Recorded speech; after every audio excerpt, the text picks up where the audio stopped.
Hey everyone, and welcome. If you're a focus learner gearing up to totally master the geographic profile of one of the world's oldest civilizations, well, you've landed in exactly the right spot. Today we're doing a deep dive into India's size and location. We've taken a mountain of geographical data, maps, and historical facts and distilled it all down into this super logical, structured explainer. Whether you're cramming for a major exam or you just want a rock-solid understanding of India's place on the globe, I am so thrilled to be your guide. We're going to make this whole complex topic incredibly accessible and perfectly organized for your memory. So let's just jump right in. Okay, so here's our roadmap for today. First up, global size and location.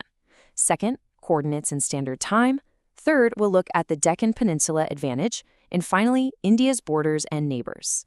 All right, Section 1, Global Size and Location.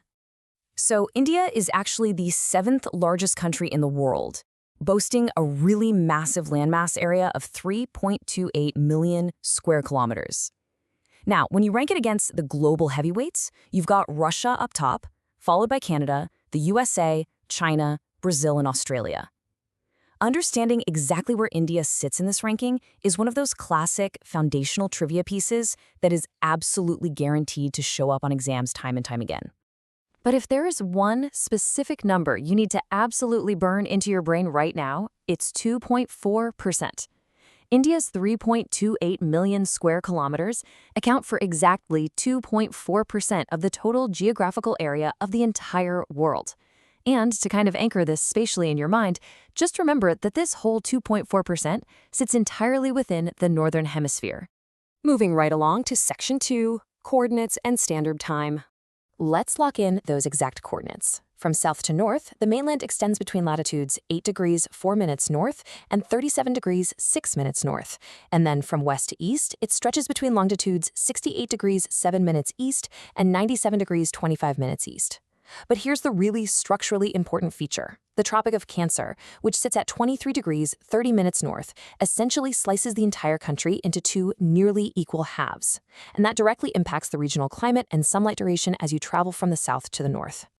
Now, this vast longitudinal stretch creates a major geographical quirk.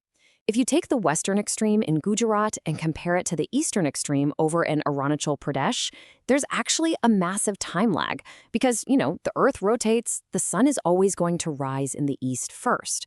That means the sun physically rises a full 2 hours earlier in Arunachal Pradesh than it does way out west in Gujarat. So how exactly does a unified country function if the sun is on a 2-hour delay from coast to coast? Well, follow the logic here.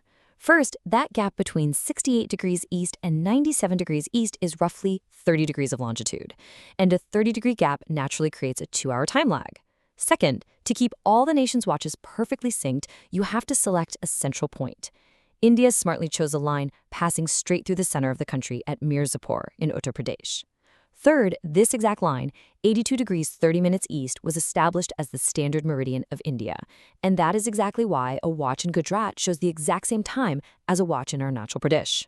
All right, Section 3, the Deccan Peninsula advantage.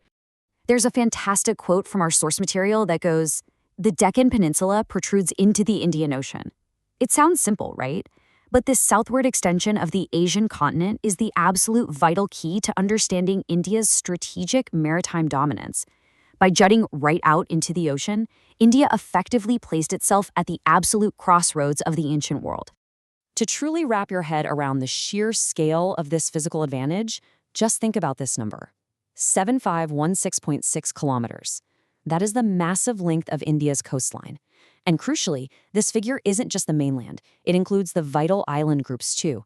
The Andaman and Nicobar Islands in the Bay of Bengal to the southeast, and the Lakshadweep Islands in the Arabian Sea to the southwest. Because of this massive coastline and that central protrusion we just talked about, India historically had unparalleled access to trans-Indian Ocean routes, connecting Europe in the west all the way to East Asia. It became this bustling, unparalleled hub of global exchange. India exported highly sought-after commodities, things like spices, tea, and muslin cloth. But it wasn't just physical goods either. Transformative ideas flowed out along these exact routes, sharing the Upanishads, the stories of Panchatantra, and even the revolutionary decimal system with the rest of the world. And in return, India imported incredible influences from West Asia, bringing in Greek sculpture and the architectural style of domes and minarets. So India is practically holding court right there in the middle of the Indian Ocean.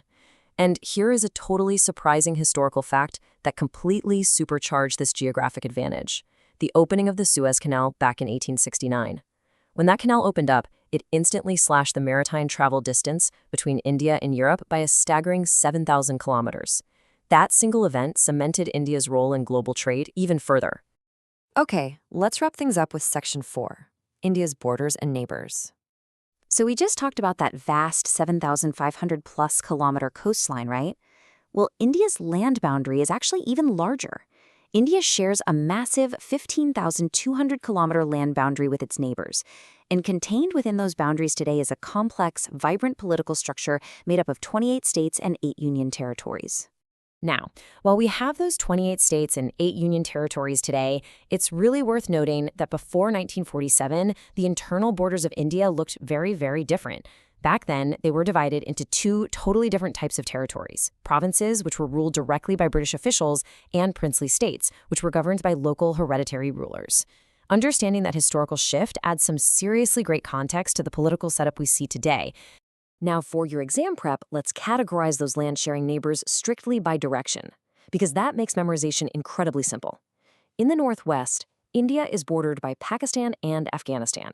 Moving up to the north, bound by the young-fold Himalayas, you have China, specifically the Tibet region, Nepal, and Bhutan. And finally, looking over to the east, India shares its boundaries with Myanmar and Bangladesh. Grouping them by direction like this is definitely the most efficient way to lock it into your memory.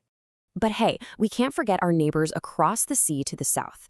India has 2 key island nations as southern neighbors. First up is Sri Lanka, which is physically separated from India by a narrow channel of sea formed by the Palk Strait and the Gulf of Mannar. The second is the Maldives, which sit just to the south of India's Lakshadweep Islands over in the Arabian Sea.